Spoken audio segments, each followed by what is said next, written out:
Hello दोस्तों, googly kitchen में आप सभी का स्वागत है। आज मैं यहाँ पर पत्ता गोभी की एकदम नई रेसिपी लेकर आई हूँ, जो कि खाने में काफी टेस्टी और चटपटा होता है। तो चलिए हम इस रेसिपी को बनाना शुरू करते हैं। तो उसके लिए मैंने यहाँ पर एक पैन लिया है और पैन में हम थोड़ा सा सरसों का तेल डालेंगे। उसके बाद मैंने पत्ता गोभी को कट करके रखा हुआ था, उस पत्ते गोभी को डालकर हम थोड़ा सा इसे सॉफ्ट कर लेंगे। हमें इसे भूनना नहीं है, बस हल्का सा सॉफ्ट करना है।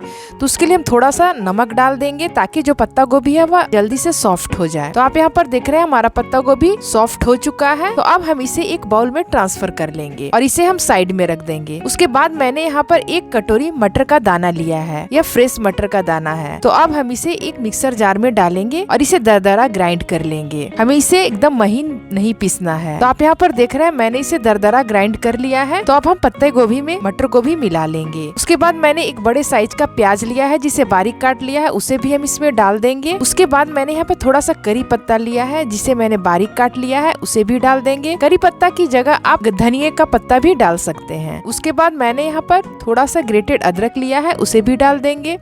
4 से 5 मैंने हरी मिर्च को बारीक काट लिया है, उसे भी डाल देंगे। उसके बाद मैंने यहाँ पर हाफ नींबू लिया है, तो अब हम इस नींबू के रस को भी इसमें निचोड़ कर डाल देंगे। उसके बाद हम यहाँ पर 1 चम्मच धनिया का पाउडर डालेंगे और 1 चम्मच हम इसमें काली मिर्च का पाउडर डालेंगे। उसके बाद इसमें स्वाद अनुसार नमक ऐड करेंगे और उसके बाद हम थोड़ा सा हल्दी पाउडर डालेंगे और इन सभी चीजों को हम आपस में मिला लेंगे। और इन सभी चीजों को मिलाने के बाद हम इसमें हाफ कप बेसन डालेंगे। उसके बाद जितना मैंने बेसन डाला है उतना ही हम इसमें चावल का आटा डालेंगे, यानी हाफ कप हम चावल का आटा भी ऐड करेंगे।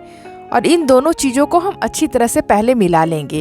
अभी हमें पानी नहीं डालना है। मिलाने के बाद हम इसमें देखेंगे कितना पानी लगेगा, उसी के अनुसार हम थोड़ा थोड़ा कर इसमें पानी ऐड करेंगे और इसे अच्छी तरह से हम मिला लेंगे। तो इसे हमें हाथों से मिलाना पड़ेगा, तो हम चम्मच को साइड में रख के हाथ से इसे अच्छी तरह से मिक्स कर लेंगे। उसके बाद हम इसमें से छोटी छोटी लोई लेंगे और इसे एक कटलेट का आकार दे देंगे। तो उसके बाद मैंने यहाँ पर थोड़ा सा तिल लिया है, तो इस तिल में मैंने जो कटलेट बनाया है उसे हल्का सा कोट कर लेंगे हम। और कोट करने के बाद इसी तरह से हमें सारे कटलेट को बनाकर तैयार करके हमें तलना है। तो तलने के लिए मैंने यहाँ पर एक कढ़ाई लिया है और कढ़ाई में हम सरसों तेल डालेंगे और जब यह तेल गर्म हो जाए उसके बाद हम कटलेट के पीसेस को डालेंगे।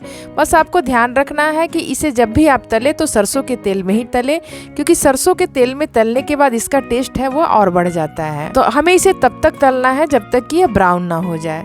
तो आप यहाँ पर देख रहे हैं यह ब्राउन हो चुका है। तो इसी तरह से हमें सारे कटलेट को तलकर तैयार कर लेना है।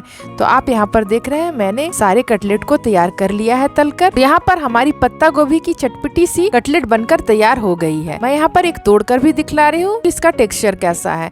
तो इसे आप सॉस या चटनी के साथ आराम से खा सकते हैं। तो यदि आपको मेरी रेसिपी पसंद आए तो मेरे वीडियो को लाइक करें, मेरे चैनल को सब्सक्राइब करें और ये रेसिपी कैसी लगी या मुझे कमेंट्स बॉक्स पर जरूर बताएं। तो आज के लिए बस इतना ही। अगले वीडियो में फिर आपसे मुलाकात होगी। तब तक के लिए गुड बाय।